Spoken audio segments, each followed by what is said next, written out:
Chapter 72, Seduction. The unsettling silence of the training chamber was broken by Yaga. Gojo, pull back, Yaga instructed. Drop infinity. We need to know exactly how unstable he is. Gojo nodded and they both turned to Geto. Geto's stomach clenched. His cursed energy had been humming restlessly underneath his skin, subdued only by Gojo. His eyes widened with alarm. Wait, no, Geto pleaded. I want to see where you are, Geto. We need to see what we're working with now, Yaga explained. Breathe, Suguru, Gojo murmured. I'm not going to let anything happen to you. Geto's breath hitched. Why am I having such a hard time maintaining control? Wasn't there a time this came just as naturally as breathing? He readied himself as best he could. Gojo stepped closer until their foreheads nearly touched, his voice dropping into a low, luring tone that Geto had only heard in the bedroom. Can you feel that? Gojo asked softly, almost seductively. Geto blinked, startled by the tone. But he did feel it, the subtle push of infinity around them, like warm air against his skin, not suffocating like the talismans had been.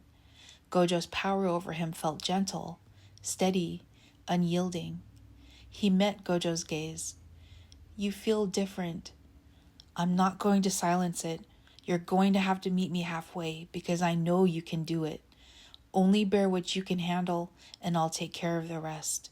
Just tell me when, Gojo coaxed. Geto held Gojo's eyes for a long moment. Then Geto took a slow, deep breath and nodded. Now.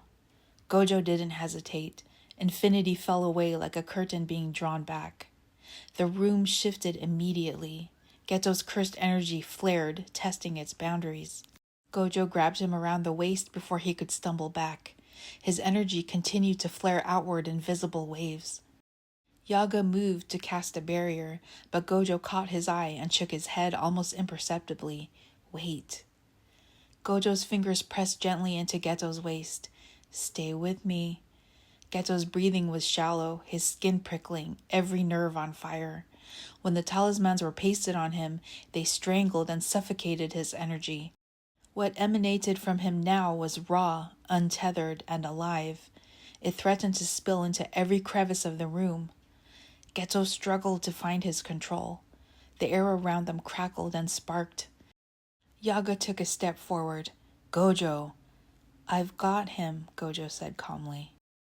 Gojo tilted his head to Geto's, leaning his forehead on his, their breath mingling. He dropped his voice, low again, so only Geto could hear. Don't fight it. Listen to it. Give it what it needs. Geto brought his hands up to Gojo's chest, grasping his shirt tightly in his fist to help ground himself. Geto looked up at Gojo and copied his slow and steady breathing.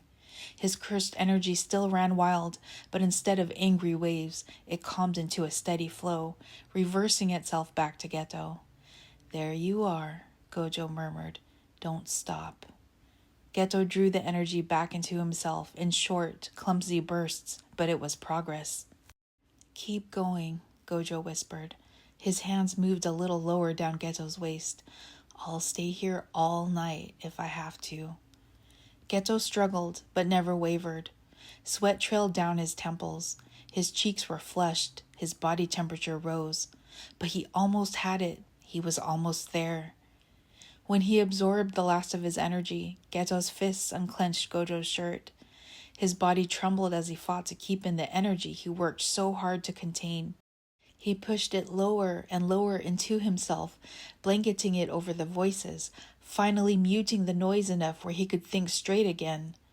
Geto's legs gave out, but Gojo caught him in an embrace. I've got you. Gojo's voice practically purred in his ear. You were so good, Suguru. Geto let out a shaky breath and half laughed, half sobbed as he leaned into Gojo. Am I interrupting something? Yaga stood a few paces away, arms crossed, brow furrowed, in a way only a teacher could pull off.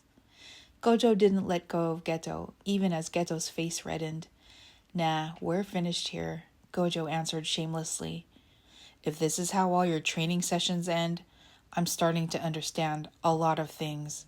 Yaga turned to leave the chamber.